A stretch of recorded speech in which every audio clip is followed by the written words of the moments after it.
Maka Nabi SAW bersabda, perbanyaklah berdoa ketika mana kamu berada di padang Arafah. Dan sebaik-baik doa adalah la ilaha illallah wahdahu la syarikalah lahul mulk wal hamdu wa yumiitu wa ala kulli syai'in qadir. Maka ulama tengok hadis ini macam lain pula bunyi dia. Hadis itu bermula Nabi kata perbanyakkan doa ketika mana jemaah berada di Arafah. Banyakkan doa. Sebaik-baik doa Nabi kata la ilaha illallah wahdahu la syarikalah lahul mulk wal hamdu wa yumiitu wa ala kulli syai'in qadir. Jadi ulama tengok hadis ini Nabi kata banyakkan doa. Tiba-tiba Nabi tunjukkan kepada zikrullah. Hadis itu Nabi suruh banyakkan doa di Arafah, banyakkan doa di sebaik-baik amal di Arafah adalah la ilaha illallah wahdahu la syarikalah lahul mulku wal hamdu yuhyi wa yumiitu wa ala kulli syai'in qadir. Ibu ulama tengok hadis ni macam mana kita nak faham hadis ini? Nabi kata perbanyakkan doa dan sebaik-baik doa pula la ilaha illallah. Maka ulama mengatakan la ilaha illallah bukan doa. La ilaha illallah adalah zikir, kata Allah Subhanahu wa taala, zikrullah. La ilaha illallah adalah zikir. Kenapa Nabi tunjukkan kepada kita supaya banyakkan berdoa, kemudian doa yang paling baik adalah zikir? Maka ulama dapat faham hadis tersebut berpandukan ada hadis yang lain. Nabi pernah bersabda. Apa sabdaan Nabi? Sabdaan Nabi dalam hadis lebih kurang maksud man syaghalani zikri an mas'alati atau kama qala. Dalam satu hadis yang lain Nabi mengatakan man syaghala zikri, man syaghala zikri, barang siapa menyibukkan diri dia berzikir kepada aku. Macam-macam zikir, la ilaha illallah, subhanallah, Allahu akbar, walhamdulillah. Sibuk kita berzikir kepada Allah. Maka Nabi sebelum hadis dia man syaghalani bizikri, man syaghalani zikri, barang siapa menyibukkan diri dia mengingati Allah Subhanahu wa taala an mas'alati, sehingga dia tidak kesempatan minta. Doa ni memerlukan sesuatu kita ingat. Apa benda kita nak minta ni, maka dia ingat pula, oh nak sihat. Apa benda kita nak minta ni, nakkan harta seluas-luasnya. Apa nak minta ni, nak minta kebahagiaan di akhirat. Apa nak minta ni, nak minta syurga. Apa nak minta ni, nak minta lindung api neraka. Akan banyak permintaan-permintaan kita kepada Allah Subhanahu wa taala. Maka ada satu golongan yang Nabi sebut, golongan ini dia sibuk berzikir pada Allah Subhanahu wa taala. Banyak zikir sehingga Nabi kata tak sempat nak berdoa kepada Allah, nak minta kebaikan dunia dan akhirat dia. Sebab waktu dia dipenuhi dengan zikrullah. Maka apa kata Nabi? Man syaghalani zikri an mas'alati. Nabi kata barang siapa berzikir menyebut Allah, kita lebih suka menyebut nama Allah Subhanahu wa taala sebab ada rasa cinta kita kepada Allah, maka kita isi waktu kita dengan menyebut nama Allah Subhanahu wa taala sehingga waktu kita terlepas untuk minta kebaikan dunia dan akhirat. Maka Nabi kata barang siapa menyibukkan diri dia berzikir kepada Allah Subhanahu wa taala sehingga tak sempat nak minta kepada Allah Subhanahu wa taala, maka Allah Taala akan bagi kepada dia lebih baik daripada orang yang minta. Oh, baru munasabah dengan hadis yang Nabi sebut, perbanyakkanlah doa di padang Arafah. Sebaik-baik doa adalah la ilaha illallah wahdahu la syarikalah lahul mulku wal hamdu wa ala kulli syai'in qadir. Daripada subuh ulang zikir. Orang lain dah minta macam-macam dah. Ya Allah, mintalah duit sebanyak-banyaknya. Ya Allah, mintalah orang banyak. Kita sibuk dengan berzikir. Kita tengok dah habis waktu Arafah dah. Tak sampai nak minta, maka kita termasuk. Sebab kita banyak baca tahlil la ilaha illallah wahdahu la syarikalah Kemudian kita bertalbiyah, labbaik Allahumma labbaik labbaik. Ketika zikir itu kita menghayati makna zikir. Kita merasai nikmat. Ketika mana kita menghubungkan hati kita dengan kepada Allah Subhanahu wa taala, Allah Subhanahu wa taala berikan kita kefahaman makna zikir tersebut. Maka Allah Subhanahu wa taala buka hati kita untuk merasai nikmat menyebut kepada Dia. Maka kita sibuk dengan berzikir kepada Allah Subhanahu wa taala. Maka kata Nabi, Allah taala bagi dia sesuatu yang lebih baik daripada orang yang minta. Bermaksud, masya-Allah, di Arafah itu zikrullah, di Muzdalifah zikrullah, di Mina zikrullah. Apa Allah Ta'ala sebut dalam Al-Quran? Allah Ta'ala sebut dalam Al-Quran,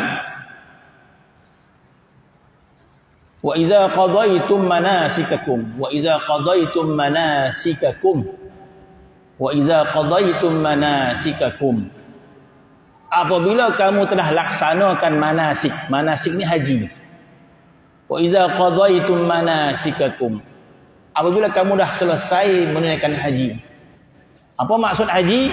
Perbanyakkan zikrullah ketika tawaf, banyakkan zikrullah ketika sa'i, perbanyakkan zikrullah ketika wukuf dan sebagainya. Bermaksud ibadat haji itu kita penuhi dengan doa, tasbih, talbiyah dan sebagainya.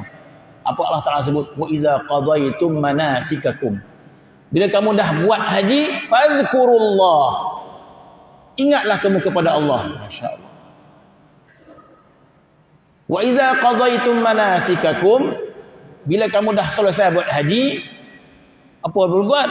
Fadhkurullah, ingat Allah. Asbabun nuzul ayat ini, kata ulama, asbab nuzul, sebab turun ayat ini. Sebab zaman Nabi dulu, para sahabat bila dah selesai buat haji, lepak. Lepaklah dah selesai kan. Macam kita dah kuliah kan, puih dan nahan cepatlah sikit. Dah selesai, alhamdulillah. Mana kita ni? Ngetel lah kita.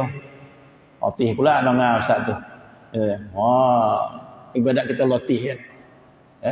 Sebab tu bila ada tarawih mesti ada more. Dah sadap nama kan. Dah latih semayang, more tu. Barulah rehat nama. Itu kepahaman kita. Sedangkan Allah Subhanahu wa taala, apa Tuhan sebut? Wa iza qadaitum manasikakum, bila kamu dah selesai buat haji, fazkurullah. Asbabun nuzul ayat ini, ketika mana para sahabat menunaikan haji, dah selesai mereka berehat. Bila mereka berehat, mereka bersembang. Dan mereka berburak-burak, maka macam-macamlah cerita yang keluar. Maka di antara cerita yang keluar, mereka menceritakan keturunan masing-masing. Daripada mana? Oh, saya daripada puak sekian, keturunan saya magin semua pahlawan-pahlawan. Ya ke? Ya, atuk si magin pahlawan. Atuk si penandal ya. Kata dia. Atuk si magin panglima hitam. Wah, contoh dia. Ya ke? Atuk si penandal ya. Dia tu dukun besar lagi. Oh, itu kisah dia. Para sahabat kita bercerita tentang ayah mereka, datuk mereka. Maka turun ayat daripada Allah Subhanahu wa taala. Maka Allah Taala mengatakan, wa iza qadaitum manasikakum, bila dah selesai buat haji itu, fazkurullah, ingat Allah. Fazkurullah kadzikrikum abaakum, hendaklah engkau ingat Allah sebagaimana kamu sebut-sebut emak ayah keturunan kamu itu. Kadzikrikum abaakum, sebagaimana kamu berbangga-bangga dengan atuk, berbangga-bangga dengan onyang. Lebih baik kamu berbangga-bangga dengan Allah Subhanahu wa taala yang menciptakan kamu. Fadhkurullah kadzikrikum abaakum, berzikirlah kepada Allah sebagaimana kamu berzikir mengingati ayah-ayah kamu, datuk-datuk kamu. Au asyadda dzikra, atau kamu sebut Allah lebih lagi kamu sebut emak ayah kamu. Bermaksud sudah pastilah orang Arab ketika itu dia bukan sekadar sabut ya. Orang kalau sebut cerita emak ayah ni dia sebut dengan bangga kali. Bukan tahu. Kau nak tahu atuk dan siapa, nak tahu tak? Kita cerita je nak. Mana menyebutnya dengan penuh kebanggaan, dengan penuh rasa. Kenapa tidak kita berbangga menyebut Allah Subhanahu wa taala? Maka Allah Ta'ala kata, kau sebutlah Allah Ta'ala sebagaimana engkau menyebut emak ayah kamu. Orang menyebut keturunan semua berbangga. Kau tahu tak dia ni permana ni? Bermana? Entah. Dalam hutan. Maka bermaksud zikrullah. Maka innal ladzina amanu wa amilus solihat, orang yang beriman dan beramal saleh. Jadi amal saleh yang paling baik adalah perbanyak ingat Allah Subhanahu wa taala. Maka apa Allah Taala mengatakan ulaika khairul bariyah. Maka orang itu adalah sebaik-baik makhluk. Khairul bariyah, sebaik-baik makhluk. Sehingga ulama tafsir berkata sebaik makhluk bermaksud lebih baik daripada malaikat lagi. Yo. Lebih baik daripada malaikat lagi. Kenapa kita lebih baik daripada malaikat? Sebab taat kita kepada Allah taklifan. Taat kita kepada Allah taklifan. Adapun taat malaikat kepada Allah Subhanahu wa taala apa kita kata? Tabi'iyan. Taat malaikat kepada Allah tabi'i. Tabi'i dah begitu. Malaikat tidak mampu untuk tidak taat pada Allah Subhanahu wa taala. Sifat mereka dah begitu dah. Malaikat dia tak ada nafsu syahwat, tak ada keinginan untuk maksiat pada Allah Subhanahu wa taala. Malaikat sifat dah begitu dah. La ya'sunallaha ma amarahum wa yaf'aluna ma yu'marun. Di taatnya malaikat bukan taklif. Sebagaimana makhluk yang lain pada malaikat. Gunung ganang, bukit bukau semua taat pada Allah Subhanahu wa taala tapi bukan taklif. Wa in min syai'in illa yusabbihu bihamdihi walakin la tafqahuna tasbihahum. Allah Ta'ala menyebut wa in min syai'in, tidak adalah sesuatu makhluk yang Tuhan jadikan ini illa yusabbihu bihamdih, kecuali semuanya bertahmid dan bertasbih pada Allah Subhanahu wa taala. Bermaksud bertaat. Wa in min syai'in illa yusabbihu bihamdih, tidak adalah sesuatu yang Tuhan jadikan kecuali mereka itu yusabbihu bihamdih, mereka bertasbih, mereka bertahmid. Walakin la tafqahuna tasbihahum, cuma kamu tak faham tasbih mereka. Tak faham kita tasbih pokok, tak faham kita tasbih gunung, tak faham kita tasbih makhluk-makhluk. Tapi Tuhan sebut dalam Quran, semua makhluk bertasbih pada Allah Subhanahu wa taala. Kita tak faham. Apa maksud tasbih mereka? Tasbih mereka itu tabi'iyan, tabiat mereka. Taatnya mereka tabiatnya. Kecuali manusia, jin dan manusia. Jin manusia taatnya berbentuk taklifan. Apa maksud taklif? Maksud taklif kita pilih untuk taat. Kita pilih untuk salat. Dan bila kita salat, kita boleh pilih nak salat khusyuk ke tak nak salat tak nak khusyuk. Kita pilih juga. Ada orang banyak khusyuk. Ada orang cuba untuk salat sungguh-sungguh, taklif. Jadi manusia ni Tuhan bagi pilihan.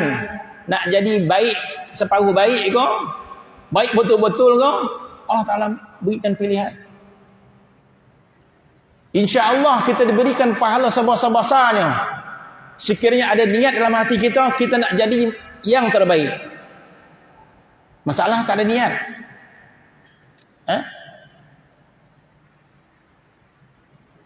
InsyaAllah kita akan dapat satu yang baik sekiranya aku ada niat. Apa niat kita? Masya Allah, kita nak jadi hamba Allah yang paling terbaik. Ada dalam tu. Aku nak jadi hamba Allah yang paling taat. Aku nak jadi hamba Allah Subhanahu wa taala yang paling sempurna mengikut Nabi SAW. Ada niat. Tak tercapai itu bab lain. Tapi niat dah ada. Itulah satu kejayaan dah. Macam pelajar lah. Ada niat tak? Ada. Apa niat? Nak dapat A semua mata pelajaran. Dah sadap nengah dah. Kau ada macam mana? Entah dapat lului dah lah. Parah itu. Macam mana? Dapat masuk peso dah lah. Dapat markah kehadiran dah lah. Apa ya? Awal-awal tak ada niat. Jangan kita niat. Sebab apa kita perlu niat? Sebab kita makhluk yang mukallaf. Masuk mukallaf ni Allah Subhanahu buka kita. Nak jadi sempurna, paling sempurna. Ya. Awal-awal kita kena letakkan paling tinggi. Sebab itu Nabi SAW bila orang berdoa minta syurga, Nabi sebut apa? Nabi kata wa iza sa'altal jannah fas'al firdausil a'la. Tak ada sikit-sikit. Dia tak ada minta ya Allah dapat masuk yang paling rendah pun tak apalah. Janji dapat. Nabi kata wa iza sa'altal jannah fas'al firdaus.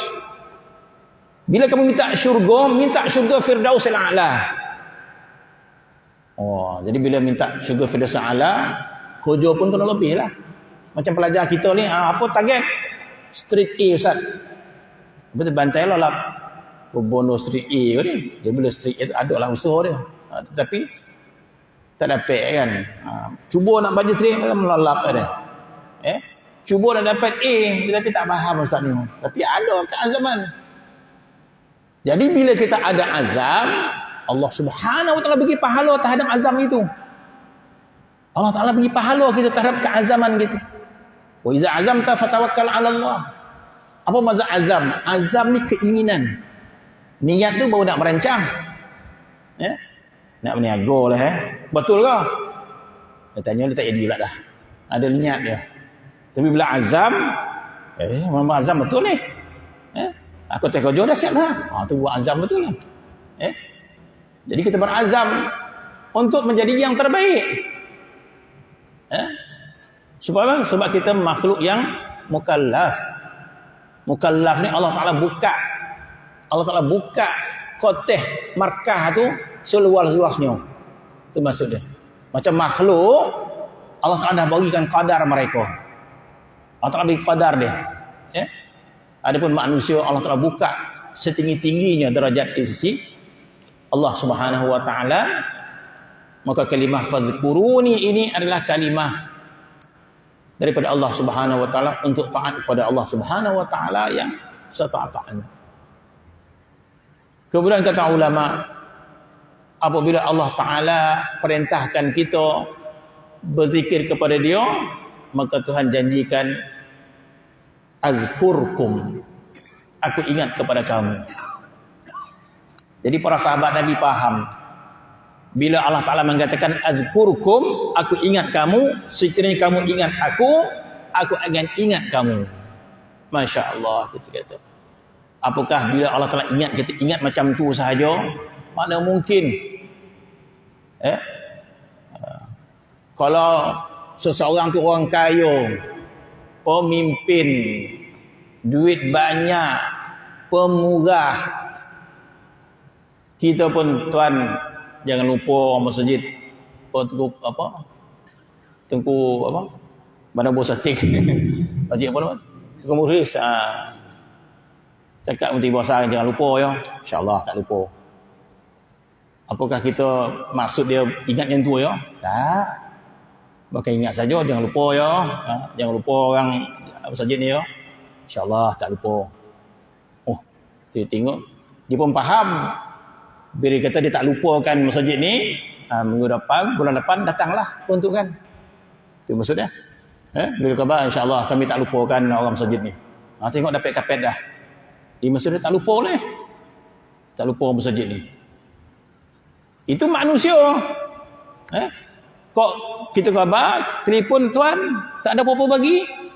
Saya tak ada janji nak bagi dah. Saya khabar, saya ingat kat tuan. Kita kata apa pun dia ingat itu. Jadi kalau manusia pun masuk ingat, pasti ada sesuatu yang dia bagi. Apakah Allah Subhanahu wa Ta'ala menjanjikan ingat kepada kita, tidak ada pemberian? Masya Allah. Jadi bila Allah ingat kita, bermaksud lempahan kurniaan Allah Subhanahu wa Ta'ala kepada kita cukup banyak di dunia ataupun di akhirat. Bukankah Allah Subhanahu wa Ta'ala menyebut dalam Quran, di antara tanda orang taat, di antara orang yang menjalinkan hubungan dengan Allah Subhanahu wa Ta'ala, itu adalah tanda orang bertakwa. Apa janji Allah Ta'ala kepada orang yang bertakwa? Bukankah Allah Ta'ala menjanjikan may yattaqillah yaj'al lahu makhraja. Barang siapa bertakwa kepada Allah, maka Tuhan jadikan dia penyelesaian dalam hidup dia. Makhraja ni jalan keluar. Bukan Allah Ta'ala janjikan tak ada masalah tak. Yang nama dia hidup banyak masalah gitu. Tetapi Allah Ta'ala menjanjikan jalan keluar, penyelesaian. Itu janji Allah kepada orang yang bertakwa. Salah satu bentuk takwa, kita banyak menjalinkan hubungan dengan Allah Subhanahu wa Ta'ala. Maka Allah Ta'ala janjikan, may yattaqillah yaj'al lahu makhraja. Barang siapa bertakwa kepada Allah, Tuhan jadikan dia jalan keluar dalam masalah dia. Yaj'al lahu makhraja wa yarzuquhu min haitsu la yahtasib. Tuhan akan beri dia rezeki yang dia tak sangka-sangka. Sebab rezeki ni kadang-kadang orang dah tulis dah. Apa rezeki dia? Sekian ABC. Tetapi Allah Ta'ala beri dia rezeki yang dia pun tak sangka rezeki itu. Itu janji siapa? Janji Allah Subhanahu wa Ta'ala. Wa man yatawakkal 'ala Allah fa huwa hasbuh. Jadi ketika mana Allah Ta'ala janjikan azkurkum, aku ingat kepada kamu, ayat ini memadai untuk mendatangkan rasa ketenangan pada kita. Bermaksud Allah Subhanahu wa Ta'ala akan ingat kita. Kalau seorang yang mulia, tuan-tuan, apa maksud orang mulia? Kalau kita adakan kawan lah, kita kata, adakan kawan boleh pakai, adakan kawan tak boleh pakai. Kita tahulah agama orang. Kawan yang kita hormat, kawan yang macam mana? Kawan yang kita hormat, kita pernah baik dulu masa kecil. Masa kecil kita pernah baik dengan dia. Memang best friend dengan dia, saling mulia memuliakan. Kita pernah tolong dia, dia pernah tolong kita. Tiba-tiba bila dah besar berpisah, lepas sekolah rendah berpisah, lepas sekolah menengah berpisah, tak tahu akhir kawan kita jadi montori. Bila jumpa baik tak hati dah.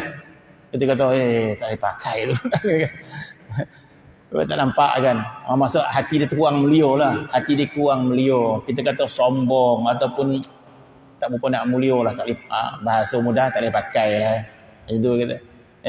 Tapi kalau dia seorang yang mulia, Masya Allah, kita berada dalam keadaan susah hidup kita. Dia dah jadi orang senang. Tapi bila jumpa balik, dia tak pernah lupa kita.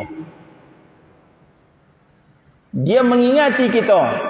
Sebab dulu kita pernah muliakan dia. Kita pernah tolong dia. Masa kecil-kecil main kita pernah tolong dia. Kita muliakan dia. Bahkan masa kecil main dia susah, kita tolong dia.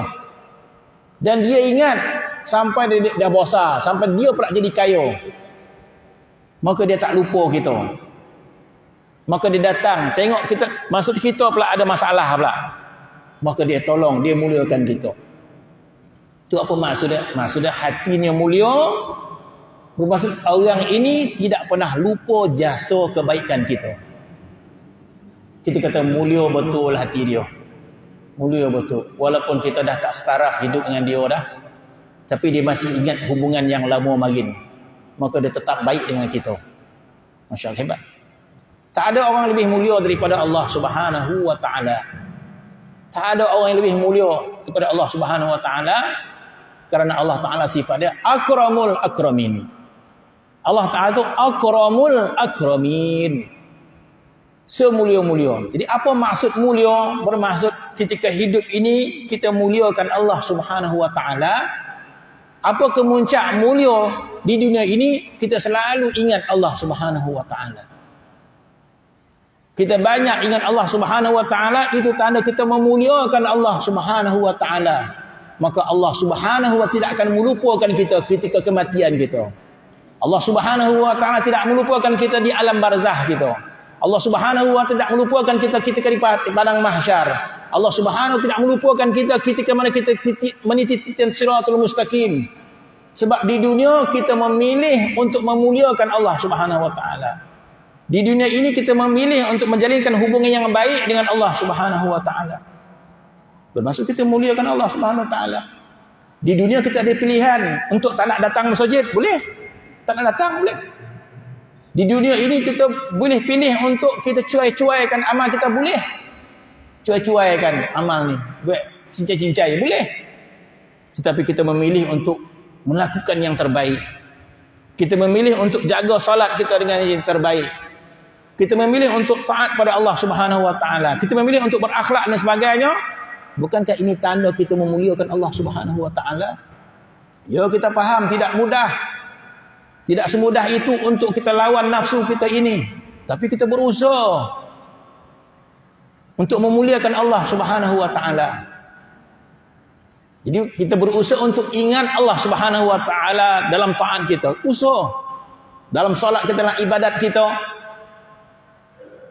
Maka apa janji Tuhan? Azkurkum. Aku juga akan ingat kamu. Sekiranya kamu ingat aku, bermaksud di dunia ini kita ingat Allah dalam taat kita, dalam solat kita, dalam ibadat kita, kita ingat Allah Subhanahu wa taala, maka Tuhan janji azkurkum. Aku akan ingat kamu. Jadi apakah Allah Taala lebih kurang sempurna ingatan dia? Allah Taala lebih sempurna ingatan dia. La ta'khudhuhu sinatun wala naum. Allah Taala sifat dia tak pernah mengantuk pun. Tak pernah mengantuk. Ya. Jadi orang musyrikin dia sangka Tuhan ni tak pernah terlalap tu ya. Maka turun ayat kursi, la ta'khudhuhu sinatun wala naum. Allah Taala tak pernah mengantuk pun. Apatah lagi tidur. Jadi Allah Subhanahu wa taala mengingati segala-galanya. Sebab itu ayat ini para sahabat mengatakan inilah ayat yang paling kami suka. Itu ayat fadhkuruni azkurkum washkuruli. Tuhan kata bersyukurlah kepada aku. Bersyukur kepada Allah Subhanahu wa taala dengan lidah kita, alhamdulillah. Bersyukur kepada Allah Subhanahu wa taala dengan taat pada Allah Subhanahu wa taala. Maka itulah syukur yang paling besar sekali kepada Allah taala, adalah kita menambahkan taat pada Allah Subhanahu wa taala. Jadi syukur ni darajat. Banyak darajat. Satu ketika Nabi SAW masuk dalam masjid Nabi, maka dalam masjid itu ada halaqah yang pelbagai. Ada halaqah baca Quran, ada halaqah ilmu dan sebagainya. Tiba-tiba di satu sudut halaqah orang berzikir pada Allah Subhanahu wa taala. Ada halaqah berzikir. Maka Nabi pergi ke halaqah yang orang yang berzikir itu. Maka selesai mereka berzikir, Nabi tanya, apa yang kamu buat? Maka sahabat ini kata, ya Rasulullah, kami bertahmid pada Allah, kami berzikir kepada Allah, kami bertasbih, kami bertakbir, kami bertahmid. Bermaksud berzikirlah, berzikir, bertahmid, bertahlil dan sebagainya. Maka sahabat itu, ya Rasulullah, kami bertasbih, kami bertahmid, kami berzikir pada Allah Subhanahu wa taala. Jadi Nabi tanya, sebab apa? Atas alasan apa? Atas alasan apa kamu berzikir? Sebab bila berzikir ni banyak alasan kita. Ada orang berzikir sebab nakkan pahala daripada zikir, ya silakan. Ada orang berzikir sebab nak tolong orang mati, tahlil arwah nama. Kalau tak ada tahlil arwah, tak berzikir dah. Dia ada tahlil arwah, dia zikir dah. Jadi dia pergi dah. Ya. Masa bila dia beratib, masa ada tahlil arwah. Masa tujuan untuk tahlil arwah. Jadi Nabi tanya, yang kamu berzikir ni atas alasan apa, untuk apa? Maka sahabat kata, ya Rasulullah, kami berzikir ini untuk menzahirkan syukur kami kepada Allah. Disebabkan nikmat iman, Tuhan telah kurniakan kami nikmat iman. Allah Ta'ala telah berikan kami nikmat Islam. Ketika itu para sahabat itu melihat betapa besarnya nikmat iman, berapa besarnya nikmat Islam. Jadi mereka menzahirkan rasa gembiranya kepada Allah dengan nikmat itu dengan cara berzikir pada Allah Subhanahu wa taala. Jadi zikir itu jadilah sebagai luahan syukur mereka kepada Allah dengan cara berzikir. Dan niat dia lain. Kalau orang tadi berzikir sebabkan pahala, lain. Orang berzikir sebab tahlil arwah, lain. Yang ni sahabat ini berzikir sebagai tanda luahan gembira syukurnya kepada Allah dengan nikmat iman, nikmat Islam dan pelbagai nikmat yang Tuhan kurniakan. Maka Nabi mengatakan, ketahuilah sesungguhnya Jibril alaihi salam datang kepada aku mengatakan Allah Subhanahu wa taala berbangga dengan kamu di hadapan malaikat yang ada di langit. Innallaha yubahibukumul malaikah. Ketahuilah Allah Taala berbangga dengan kamu di hadapan malaikat. Masya-Allah. Dia kata, kalau kita ini dijadikan sebagai kebanggaan Allah terhadap malaikat, Masya Allah, bermaksud kita ini makhluk yang sangat istimewa. Sebab itu kalau kita baca hadis, banyak hadis-hadis yang menceritakan tentang Allah Ta'ala berbangga dengan kita kepada malaikat, bangga dengan kita kepada malaikat, bangga dengan kita kepada malaikat. Jadi kalau kita baca riwayatnya, apa makna ini? Tak ada kita baca hadis Allah Ta'ala berbangga dengan malaikat kepada kita. Tak ada hadis sebut macam tu. Kebanyakan hadis, bila ada amal yang baik, Allah Ta'ala persembahkan amal kita, tunjuk kepada malaikat. Tunjuk kepada malaikat, tunjuk kepada malaikat. Bermaksud kita ni lebih penting pada malaikat lagi. Di sisi Allah Subhanahu wa Ta'ala. Ya, berdasarkan Al-Quran, Allah Ta'ala sebut begitu. Kita lebih dicintai oleh Allah Subhanahu wa Ta'ala berbanding malaikat. Ya. Bahkan itu terbukti ketika mana Allah Subhanahu wa Ta'ala jadikan Nabi Adam alaihi salam, belum ada apa-apa lagi. Belum ada contoh ibadat, belum ada contoh. Tetapi awal-awal kejadian Nabi Adam telah pun diperintahkan supaya hormat kepada Nabi Adam alaihi salam. Bermaksud muliakan Nabi Adam alaihi salam dengan cara sujud. Itu kita kata ghayatul ihtiram.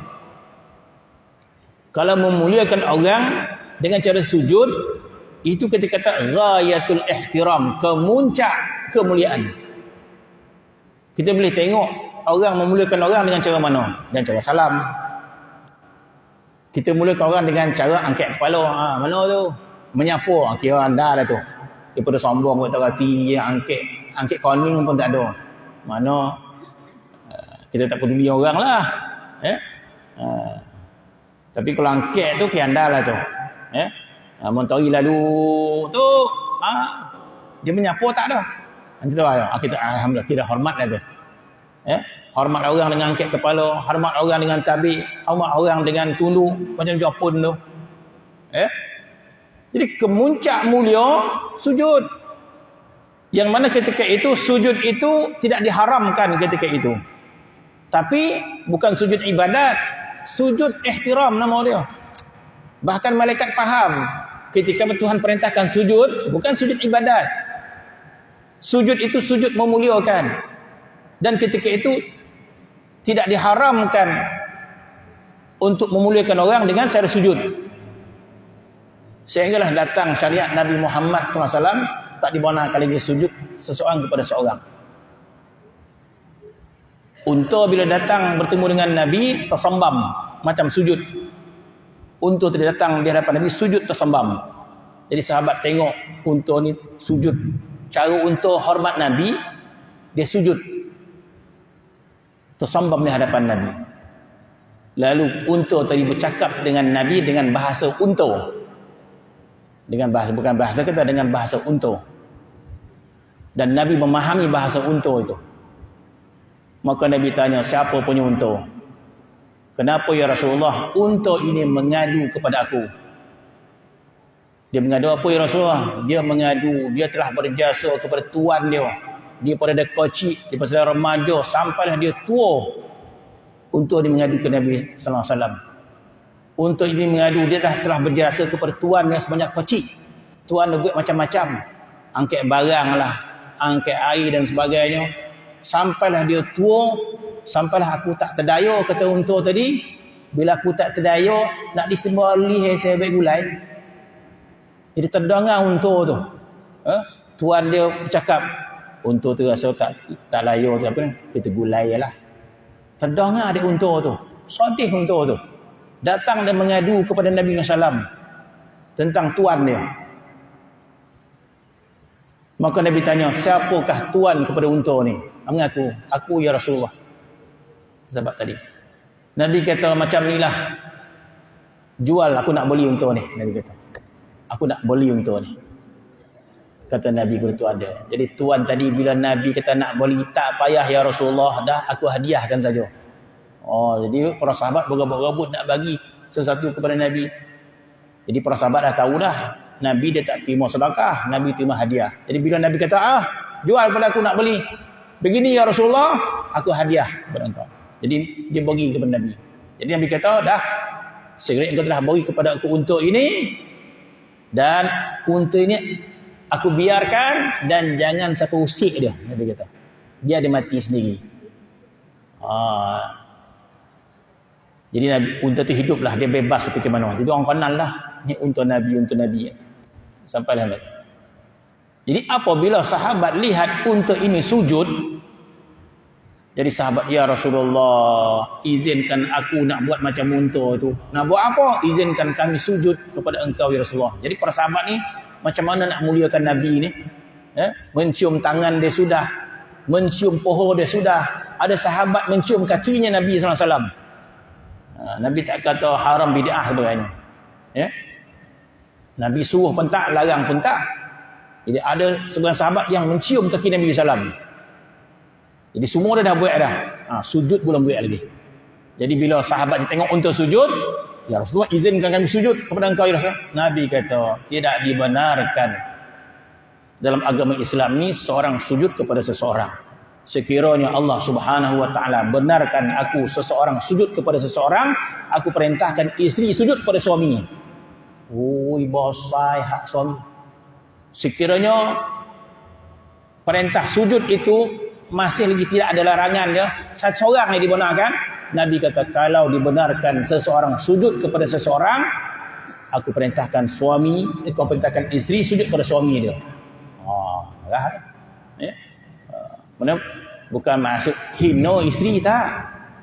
Bermaksud betapa mulianya seorang isteri yang menghormati suami. Itu maksud dia. Bukan hina, tak. Itu bermaksud betapa mulianya seorang wanita yang memuliakan suami dia. Semakin dia muliakan suami dia, semakin tinggi derajatnya di sisi Allah Subhanahu wa taala. Itu maksudnya. Maka Allah Subhanahu wa taala perintahkan kepada kita, washkuruli, bersyukurlah kepada aku, kata Allah Subhanahu wa taala. Maka sahabat Nabi itu menunjukkan rasa syukur dia dengan membanyakkan zikir kepada Allah Subhanahu wa taala. Ada pun yang lebih daripada itu lagi, yang tak ramai orang boleh buat. Tak ramai orang boleh buat. Salah seorang yang melakukannya adalah Nabi sallallahu alaihi wasallam. Jadi Nabi kita sallallahu alaihi wasallam amat mengetahui nikmat yang Allah Taala kurniakan kepada dia. Nabi mengetahui bahawa dia adalah Habibullah. Bahkan Nabi sendiri menyebut dalam hadisnya, ana sayyidu waladi Adam wala fakhar. Nabi menceritakan nikmat yang Tuhan bagi kepada dia. Maka Nabi menyebut, ana sayyidi waladi Adam. Aku penghulu anak Adam. Sayyid. Jadi kalau Nabi itu sayyid, panggil sayyid lah. Sayyidina Muhammad. Sebab tu ulama sebut, sunat kita menyebut Sayyidina Muhammad. Maka Nabi mengatakan, ana sayyidi walidi Adam. Aku adalah penghulu anak Adam wala fakhar. Bukan aku menyebut berbangga-bangga, tidak, tapi ini kurniaan Allah Ta'ala kepada aku. Jadi, apakah nikmat yang terlebih besar daripada itu? Tak ada nikmat yang lebih besar daripada itu. Nabi ini adalah penghulu anak Adam, bahkan Nabi ini sayyidul alamin. Nabi penghulu kepada seluruh alam ini. Hatta malaikat ini pun, hatta malaikat Jibril alaihi salam menjadi khadam, khidmat kepada Nabi sallallahu alaihi wasallam. Maka Nabi sallallahu alaihi wasallam menunjukkan kepada kita bahawa dia adalah sayyidus syakirin. Nabi ini penghulu kepada orang yang bersyukur. Kalau ada orang yang bersyukur, maka Nabi adalah sayyidus syakirin, penghulu kepada semua orang bersyukur, hatta para anbiya alaihi wassalatu wassalam. Nabi orang yang paling banyak bersyukur kepada Allah Subhanahu wa taala Sehingga Nabi tunjukkan Siti Aisyah radhiyallahu anha meriwayatkan hadis bahwasanya Nabi sallallahu alaihi wasallam apabila dibangun malam qiyam salat, maka dengan salat yang panjang. Maka Siti Aisyah mengatakan Nabi itu bila qiyam hatta tawaramat qadamah. Itu riwayat yang Siti Aisyah sebut, hatta tawaramat qadamah, sehingga Nabi itu pecah-pecah tumit dia disebabkan ibadat tengah malam. Terkesan kepada kaki dia disebabkan banyak bangun qiyam, sehingga pecah-pecah, bengkak-bengkak kaki dia sebab banyak qiyamul lail. Kata Siti Aisyah, maka Siti Aisyah bertanya, ya Rasulullah. Siti Aisyah bertanya, ibadat apakah ini ya Rasulullah? Tanya Siti Aisyah. Jadi Siti Aisyah nampak Nabi ni bersusah payah waktu malam ibadat. Jadi datang persoalan kepada Siti Aisyah, maka dia bertanya Nabi SAW. Maka Siti Aisyah bertanya, ya Rasulullah, ibadat apakah yang engkau lakukan ini ya Rasulullah? Kenapa? Sebab Siti Aisyah mengatakan, sekiranya ibadat ini engkau ingin minta ampun kepada Allah, bukankah Allah telah mengampunkan dosa engkau siap-siap? Bukankah Allah Subhanahu wa taala telah mengampunkan dosa engkau yang terdahulu, yang terkemudian?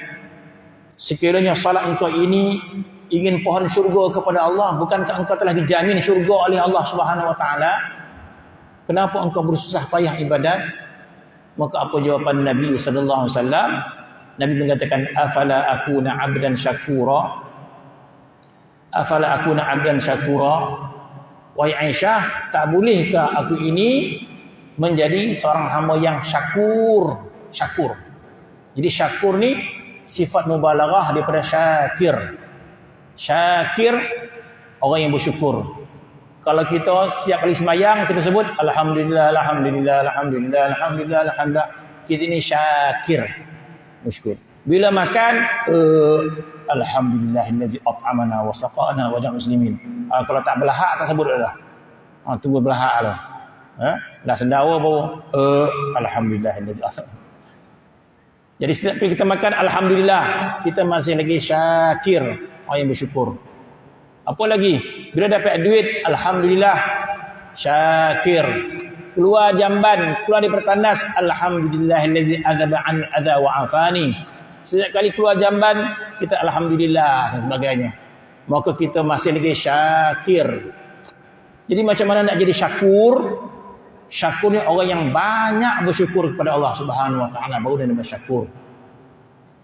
Banyak bersyukur kepada Allah Subhanahu wa taala, dan salah satunya Nabi tunjukkan tanda dia. Sebab Nabi kata, afala akuna 'abdan syakura, tak bolehkah aku nak jadi hamba Tuhan yang syakur, yang bersangkatan banyak bersyukur dia? Oh, kalau banyak bersyukur tu sebagaimana ditunjukkan oleh Nabi sallallahu alaihi wasallam, banyak ibadat. Barulah kita jadi hamba Allah Taala yang syakur, yang syakir. Sekadar kita mengucap syukur kepada Allah Taala pun dah mendatangkan kegembiraan, kebanggaan bagi Allah Subhanahu wa taala. Sahabat Nabi tadi yang bangun berzikir nak menunjukkan rasa syukur, itu pun telah disukai oleh Allah Subhanahu wa taala. Apatah lagi orang yang luar biasa menunjukkan syukurnya kepada Allah Subhanahu wa taala. Dan Allah Taala mengatakan, washkuruli, bersyukurlah kepada aku, wala takfurun, jangan engkau kufur kepada nikmat Allah Subhanahu wa taala. Dan ayat yang kedua disebut Imam Nawawi rahimahullah, wa ma khalaqtul jinna wal insa illa liya'budun. Tidaklah aku jadikan jin dan manusia kecuali untuk ibadat kepada Allah Subhanahu wa taala. Ulama menghuraikan dengan panjang lebar maksud ayat, tidak aku jadikan jin dan manusia ini kecuali ibadat kepada Allah Subhanahu wa taala. Abdullah bin Abbas mentafsirkan masa ibadat itu adalah ma'rifat pada Allah Subhanahu wa taala. Maka jadilah maksud ayat itu, kata Abdullah bin Abbas, wa ma khalaqtul jinna wal insa illa liya'rifuni. Maka kata Abdullah bin Abbas, maksud ayat tidak aku jadikan jin dan manusia kecuali untuk ibadat, ya'budun itu maksudnya ya'rifun. Maka jadilah maksudnya tidak aku jadikan jin dan manusia kecuali untuk makrifat pada Allah Subhanahu wa taala. Jadi tugasan kita bukanlah sekadar kita dah melaksanakan solat, melaksanakan puasa, dah haji dan sebagainya, tetapi tugas kita yang lebih besar adalah untuk makrifat kita kepada Allah Subhanahu wa taala. Macam mana kita nak makrifat kepada Allah Subhanahu wa taala kalau kita tidak banyak menyebut Allah Subhanahu wa taala? Bagaimana kita nak makrifat kepada Allah Subhanahu wa taala sekiranya yang banyak sebut di hati kita duit. Tak makrifat Allah taala. Bagaimana kita nak makrifat kepada Allah Subhanahu wa taala kalau hati kita menyebut harta. Tidak makrifat kita kepada Allah Subhanahu wa taala. Sebab dalam hati kita yang kita kenal hanya harta. Dalam hati kita yang kita kenal hanya dunia.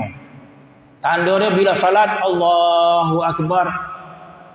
Mati lama bona pula kita. Tapi cuba kita menghadap dunia kita. Berbuat kita. Jom buat kita. Buat apa? Projek. Sejuta ni. Boleh. Pukul 2 boleh. Dia kata.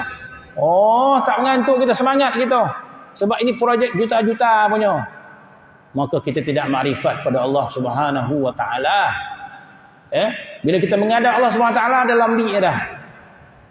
Mana hati kita tidak kenal Allah Subhanahu wa taala. Hati kita hanya kenal pada harta, makan, minum, jom makan. Mana? Melaka. Boleh. Semangat, naik semangat kita. Tadi macam dah nak pensan bona dah. Ajak makan, semangat kita. Mana? Kita hanya makrifat pada makan saja. Jom ke mana? Masjid. Macam ni dalam bi'ah dah. Bermaksud sesuatu yang berkait dengan Allah Subhanahu wa taala kita tidak mengerti. Sesuatu yang berkait dengan nafsu kita mengerti. Bermaksud kita tidak makrifat pada Allah Subhanahu wa taala. Maka perlu kita berusaha banyakkan berzikir pada Allah Subhanahu wa taala. Jadi cukup 2 ayat ini telah menggambarkan kandungan apakah yang ingin disebut oleh Imam Nawawi dalam kitab ini. Jadi rupa-rupanya kitab azkar ini dipenuhi dengan zikir dan doa-doa yang tertentu. Jadi insya-Allah kita masuk nanti insya-Allah malam ni kita habiskan mukadimah, bulan depan sebulan sekali ni. Bulan depan baru kita masuk apa kandungan dia. Dan seterusnya Imam Nawawi rahimahullah mengatakan kami telah meriwayatkan dalam Sahih Muslim daripada Abu Hurairah bahwasanya Rasulullah SAW bersabda, "Man da'a ila hudan kana lahu minal ajri misla ujuri man tabi'ahu la yanqusu dzalika min ujurihim syai'a." Ini galakan daripada Nabi sallallahu alaihi wasallam untuk kita berdakwah dan mengajak orang buat baik. Ini galakan daripada Nabi sallallahu alaihi wasallam. Jadi Nabi bukan sekadar nakkan kita jadi saleh, tetapi Nabi anjurkan kita jadi muslih. Bukan sekadar saleh tapi muslih. Jadi Nabi bukan sekadar nakkan kita jadi baik, tetapi nakkan kita jadi orang yang membaikkan orang, muslih. Maka di antara muslih Nabi galakkan dia supaya mengajak orang buat baik, mengajak orang buat baik. Jadi bila ada mana-mana orang berubah sifat dia, berubah akhlak dia, berubah disebabkan kata-kata daripada lidah kita. Dia sadar disebabkan ajakan kita. Maka apa kata Nabi SAW? Nabi mengatakan man da'a ila hudan.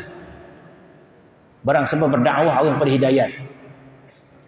Pernah tegur orang, pernah nasihat orang, maka berubah orang disebabkan nasihat daripada kita. Barang siapa mengajak orang kepada hidayat, kana lahu minal ajar. Orang yang kita ajak buat baik itu kadang-kadang dia lebih banyak buat baik daripada kita lagi. Tetapi dia jadi baik disebabkan nasihat daripada kita. Apa berlaku? Setiap kebaikan yang orang tadi lakukan, kita pun dapat sama pahala. Sekiranya dia solat disebabkan kita suruh dia solat, maka dia solat, maka solat ni kita dapat. Kana lahu min ajar. Maka orang yang mengajak orang buat baik tadi, sekiranya orang tu buat baik, maka orang yang mengajak tadi dapat pahala sama. misla ujuri man tabi'ahu. Orang yang mengikut nasihat tadi, dia dapat sama pahala. La yanqusu zalika min ujur. Dan keadaan orang tu tak kurang pahala dia. Orang tu solat dapat pahala solat, pahala yang sama dapat kepada orang yang mengajar. Maka Imam Nawawi rahimahullah menulis ini sebagai apa? Sebagai saham dia. Jadi masya-Allah tuan-tuan. Jadi kalau kita baca kitab Imam Nawawi ini, akan datang ada hadis-hadis yang dipilih oleh Imam Nawawi dimasukkan dalam kitab dia. Masya-Allah, ulama setara Imam Nawawi dia boleh masukkan apa saja dalam kitab dia. Sebab dia tahu hadis apa yang ambil. Jadi apabila Imam Nawawi menulis kitab azkar inilah himpunan zikir-zikir, doa-doa dalam beberapa ibadat kita. Maka dia pilih. Dan insya-Allah bila kita baca kitab azkar ini nanti, diberikan hidayat oleh Allah Subhanahu wa taala, nak kita mengamalkannya, suka kita mengamalkannya, siapa yang akan dapat pahala? Al-Imam Nawawi rahimahullah dia akan dapat pahala. Sebab tu dia semangat nak tulis kitab ini, sebab Imam Nawawi mengatakan barang siapa mengajak orang buat baik, maka selama mana orang tu buat baik, dia akan dapat pahala. Jadi insya-Allah kalau kita baca hadis-hadis dan kita azkar ini dan kita berkenan, suka dan kita amalkan dia, jadikan amal kita, dan setiap kali kita beramal pahala kita mengalir kepada Imam Nawawi rahimahullah. Apa maksud pahala mengalir kepada para salihin ni tuan-tuan? Kita baca Fatihah ila hadratin Nabi sallallahu alaihi wasallam. Apa maksud kita bagi Fatihah kepada Nabi? Apa maksud kita bagi Fatihah kepada Imam Syafi'i? Apa maksud kita bagi Fatihah kepada Imam Malik dan sebagainya? Bukan maksud mereka memerlukan Fatihah kita, tak. Mereka dah banyak dengan amal. Tetapi bila kita baca Fatihah dan kita sampaikan Fatihah kepada mereka, sampai ke tak sampai? Sebagian ulama kata sampai. Kita ambillah pendapat yang sampai. Yang kau tak sampai jangan marah pula. Dia ambil pendapat bahawa kita baca ayat Quran tak sampai. Bila tak sampai dia tak nak baca. Ada orang contoh. Kita ambil pendapat bila kita baca Quran sampai pahala kepada si mati. Pun ada pendapat dia. Kita ambil yang tu. Yang dia nak marah, panih punggung pasal. Kalau nak pegang tu peganglah dia. Sebab khilafiyah. Tapi kita marah-marah. Ya. Imam Syafi'i nak kunut. Dah. Imam Hanafi tak nak kunut. Pergi masjid India tak kunut dah. Tak ada pun orang India buat apa?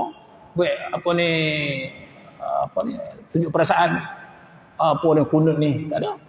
Dah dia kata tak kunut dah. Kita kunut. Habis cerita. Begitu juga orang kata bila kita baca Quran tak sampai pahala kepada si mati. Dah dia pegang pendapat tu, okey. Tak apa. Kau tak payah baca. Tak nak baca Yasin semua. Tak apa. Tapi kita ambil pendapat bahawa pahala ni sampai. Dah, kita amal. Jadi bila kita hadiahkan pahala kepada Rasulullah SAW, sampai kita sampai? Sampai. Kalau tak sampai, apa faedah kita baca? Bila kita baca Fatihah, kita niatkan sampai Imam Syafi'i sampai tak? Sampai. Ikut pendapat ulama ni sampai. Bila kita niatkan. Cuma soalannya apa tujuan kita menyampaikan Fatihah kepada mereka sedangkan mereka telah kaya dengan amal? Tujuan kita menyampaikan ini untuk menyambungkan silaturahim kita dengan mereka. Ada hubungan. Bermaksud kita pernah buat baik dengan mereka.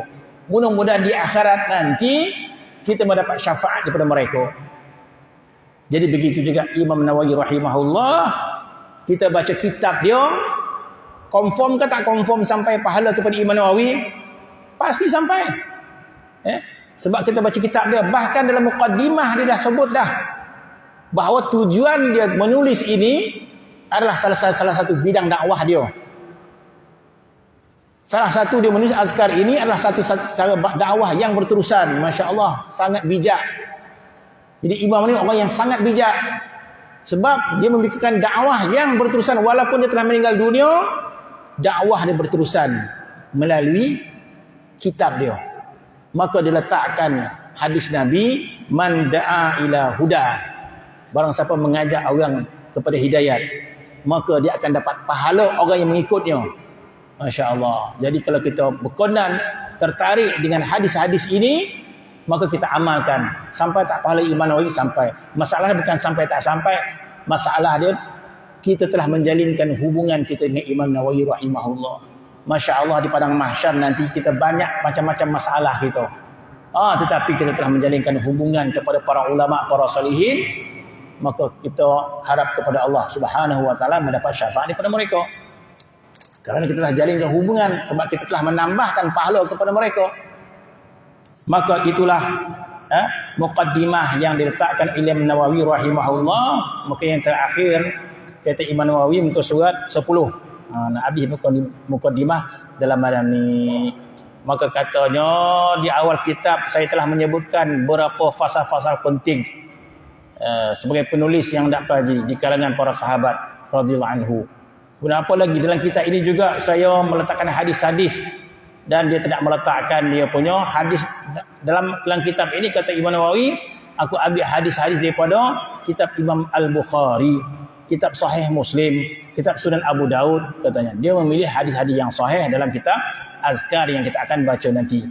Kemudian dia mengatakan dia begitu juga dia menakalkan daripada kitab-kitab hadis yang lain, katanya dia masukkan untuk memperindahkan lagi tajuk-tajuk yang dia tulis dalam sini. Allah Subhanahu wa Maha Mulia, dan aku mohon taufik dan petunjuk, mohon taubat, perlindungan pada Allah Subhanahu wa taala, dan dapat semoga Allah Subhanahu wa taala dapat mengumpulkan saya dengan orang-orang yang saya cintai di syurga yang penuh kesenangan. Kata Imam Nawawi, bermaksud Imam Nawawi sangat mengharapkan kitab ini mendapat faedah kepada beliau. Cukuplah Allah Subhanahu wa taala bagi saya, dialah sebaik penolong. La haula wala quwwata illa billahil aliyyil azim. Dan juga berdoakan dengan kitab ini supaya dapat memelihara agama dia, dan juga mudah-mudahan dia mendoakan kedua ibu bapa dia dengan faedah dari kitab ini. Dia tak lupa supaya mendapat faedah sama kedua-dua orang tua dia, dan juga kepada seluruh kaum muslimin dan muslimat. Dia kata supaya Allah Subhanahu wa taala memberikan kepada aku, supaya Allah Taala berikan kepada aku dan berikan kepada mereka kenikmatan dunia dan akhirat. Jadi Imam Nawawi mendoakan kita kebahagiaan dunia dan akhirat, dan Allah Subhanahu wa taala katanya wallahu taala alam. Jadi mudah-mudahan muqaddimah Imam Nawawi ini dapat memberikan kita semangat. Lepas ni kita membaca kitab azkar dan juga himpunan zikir-zikir dan himpunan doa-doa terhadap amalan seharian kita. Jadi mudah-mudahan kita dipermudahkan oleh Allah Subhanahu wa taala. Wallahu a'lam. Bismillahirrahmanirrahim. Rabbil alamin wassalatu wassalamu ala asyrofil anbiya'i wal mursalin wa ala alihi washabbihi min Allahumma wa tafarraqu ma'suma wa la tanfa'u wa la nashfa wa la sallallahu ala sayyidina Muhammad wa ala alhamdulillahi rabbil alamin.